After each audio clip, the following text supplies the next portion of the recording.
Hindu Muslim ಭಾವೈಕ್ಯತೆಯ ಅದ್ಭುತ ಸಂಕೇತವಾಗಿರುವ ಧಾರವಾಡ ಜಿಲ್ಲೆ ನವಲಗುಂದ ತಾಲೂಕಿನ ಯಮನೂರಿನಲ್ಲಿ ಶ್ರೀ ಚಾಂಗದೇವ ಉರ್ಫ್ ರಾಜಭಾಗಸವಾರ್ ದೇವರ ಜಾತ್ರಾ ಮಹೋತ್ಸವ ಅತ್ಯಂತ ಸಡಗರ ಸಂಭ್ರಮದಿಂದ ಜರುಗಿತು.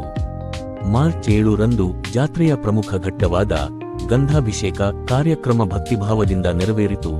ನಾಡಿನ ಮೂಲೆ ಮೂಲೆಗಳಿಂದ ಬಂದಿದ್ದ ಸಾವಿರಾರು ಭಕ್ತರು ಈ ಕಣ್ಮನ ಸೆಳೆಯುವ ಪೂಜೆಗೆ ಸಾಕ್ಷಿಯಾಗಿ ದೇವರ ಕೃಪೆಗೆ ಪಾತ್ರರಾದರು.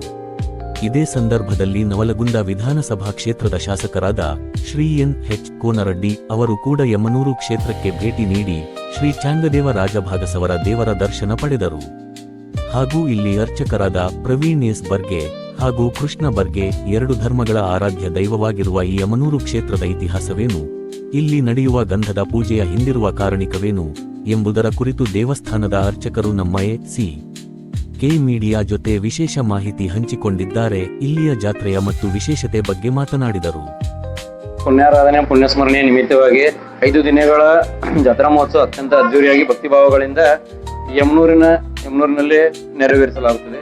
ಮೊದಲನೇ ದಿನ ಬೆಳಗ್ಗೆ 4 ಗಂಟೆಗೆ ಪ್ರಥಮ ಪೂಜೆಯನ್ನ ಸಕಲ ವಾದ್ಯಗಳಿಂದ ನೆರವೇರಿಸಲಾಗುತ್ತದೆ. ಅದೇ ತರ 5 ದಿನಗಳವರೆಗೆ ಪ್ರತಿನಿತ್ಯ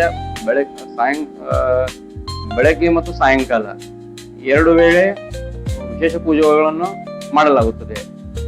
ಮೊದಲನೇ ದಿನದಲ್ಲಿ ಸಾಯಂಕಾಲದಲ್ಲಿ ಪಾಯಸವನ್ನು ಅನ್ನ ಮತ್ತು ಪಾಯಸದ ನೈವೇದ್ಯ ಇರುತ್ತದೆ. 2ನೇ ದಿನ ವಿಶೇಷವಾಗಿ ಗಂಧೋತ್ಸವ ಅಂತ ಗಂಧಾಭಿಷೇಕವನ್ನು ನಾವು ಮಾಡ್ತೇವೆ. ಇದರಲ್ಲಿ ಏನಾಗ್ತದೆ, ಇಬ್ಬರು ಬ್ರಹ್ಮಚಾರಿಗಳಾದಂಥ ಬಾಲಕರನ್ನ ಗುಡಿಯಲ್ಲಿ ಪೂಜೆ ಮಾಡಿ ಅವರ ಕೈಯಲ್ಲಿ ಉತ್ಸವ ಮೂರ್ತಿಯ ಪ್ರತಿರೂಪದಲ್ಲಿ ಇರ್ತಕ್ಕಂಥ ಶ್ರೀ ಚಾಂಗದೇವ ಮಹಾರಾಜರ ಪಾದುಕೆಗಳನ್ನ ಅವರಲ್ಲಿ ಕೈಯಲ್ಲಿ ಹಿಡಿದುಕೊಂಡು ಮೆರವಣಿಗೆ ಉದ್ದಕ್ಕೂ 1.5 ಕಿಲೋಮೀಟರ್ ಅಂತರದಲ್ಲಿರ್ತಕ್ಕಂಥ ಬೆಣ್ಣೆ ಹಳ್ಳಕ್ಕೆ ಕರೆದುಕೊಂಡು ಹೋಗಿ ಅಲ್ಲಿ ಬೆಣ್ಣೆಯ ಹಳ್ಳದಲ್ಲಿ ಪೂಜಾ ವಿಧಿಗಳನ್ನು ಮಾಡಿ ಅಲ್ಲಿರ್ತಕ್ಕಂಥ ನೀರನ್ನ ಅಂದ್ರೆ ಗಂಗಾ ಜಲದ ಸಮನಾಗಿರ್ತಕ್ಕಂಥ ಶ್ರೀ ಚಾಂಗದೇವ ಮಹಾರಾಜರಿಂದ ಪುನೀತವಾಗಿರ್ತಕ್ಕಂಥ ನೀರನ್ನು ತೆಗೆದುಕೊಂಡು ಬಂದು ಇಲ್ಲಿ ಗುಡೆಯಲ್ಲಿ ಬಂದು ಗಂಧೋತ್ಸವ ದಿನದಿಂದ ಅದ್ದೂರಿಯಾಗಿ ಅಲ್ಲಿ ಭಕ್ತಿಭಾವದಿಂದ ಪೂಜೆಯನ್ನು ಮಾಡ್ತೇವೆ. ಆ ಪೂಜೆಯಲ್ಲಿ ಹಳ್ಳದಿಂದ ತಂದಂತಹ ನೀರನ್ನ ನಂದಾದೀಪಕ್ಕೆ ಹಾಕಿ ಬಾಲಕೋರರಿಂದ ಪೂಜೆಯನ್ನ ಮಾಡಲಾಗುತ್ತದೆ. ಹಾಗೂ ವಿಶೇಷವಾಗಿ ಗಂಧದ ಮೂಲಕವೂ ಪೂಜೆಯನ್ನು ಕೈಗೊಳ್ಳಲಾಗುತ್ತದೆ. ಹೀಗಾಗಿ ಇದಕ್ಕೆ ಗಂಧೋತ್ಸವ ಅಂತ ಕರೆಯುತ್ತೇವೆ. ಇದರಲ್ಲಿ ನಮ್ಮ ಬರ್ಗೆ ಮನೆತನದಿಂದ ನೈವೇದ್ಯಗಳು ಆ ದಿನ ಹಣ್ಣು, ಅಂಬಲಿ, ಅನ್ನದ ಬುತ್ತಿಯನ್ನು ನೈವೇದ್ಯವಾಗಿ ನಾವು ತೋರಿಸುತ್ತೇವೆ.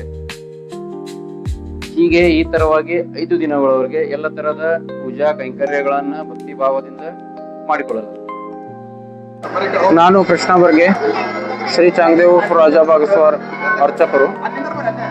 ಶ್ರೀ ಚಾಂಗದೇವ್ ಉರ್ಫ್ ರಾಜಭಾಗಸವಾರ್ ಅಂದ್ರೆ ರಾಜ, ಭಾಗ್ ಅಂದ್ರೆ ಹುಲಿ, ಸವಾರ್ ಅಂದ್ರೆ ಅದ್ರ ಮೇಲೆ ಸವಾರ್ ಮಾಡಿದ್ದಾನೆ, ಅದಕ್ಕೆ ರಾಜಭಾಗಸವಾರ್ ಅಂತಾರೆ.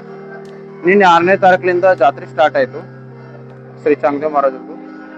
ನಿನ್ನೆ ಪ್ರವಾಸ ಇತ್ತು, ಇವತ್ತು ಗಂಧಾಭಿಷೇಕ ಇದೆ. ಗಂಧಾಭಿಷೇಕದಲ್ಲಿ ನಾವು ಬೆಣ್ಣೆಹಳ್ಳಿನ ನೀರಿನಿಂದ ದೀಪವನ್ನು ಉರಿಸುತ್ತೇವೆ.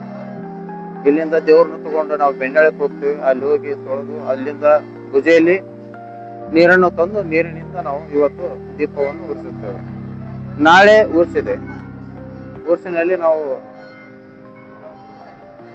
ನಮ್ಮ ಎಲ್ಲ ನಿವೇದ್ಯವನ್ನು ನಾವು ಇದನ್ನ ಮಾಡಿ ದೇವರಿಗೆ ಇಲ್ಲೇ ಯಾವುದೇ ತರಹದ ಪ್ರಾಬ್ಲಮ್ ಇಲ್ಲ. ಎಲ್ಲ ನೀರಿನ ವ್ಯವಸ್ಥೆ ಆಗಿದೆ ಮತ್ತು ಎಲ್ಲಾ ತರಹದ ಸಹಕಾರ ಊರಿನ ವತಿಯಿಂದ ಆಗಲಿ ಎಲ್ಲ ಕಡೆಯಿಂದ ಆಗಲಿ ಮತ್ತು ಕ್ಯಾಮ್ರಾ ವ್ಯವಸ್ಥೆ ಎಲ್ಲ ಇದೆ ದೇವಸ್ಥಾನದಲ್ಲಿ ಮತ್ತು ನೆರಳಿನ ವ್ಯವಸ್ಥೆ ಕೂಡ ಮಾಡಲಾಗಿದೆ.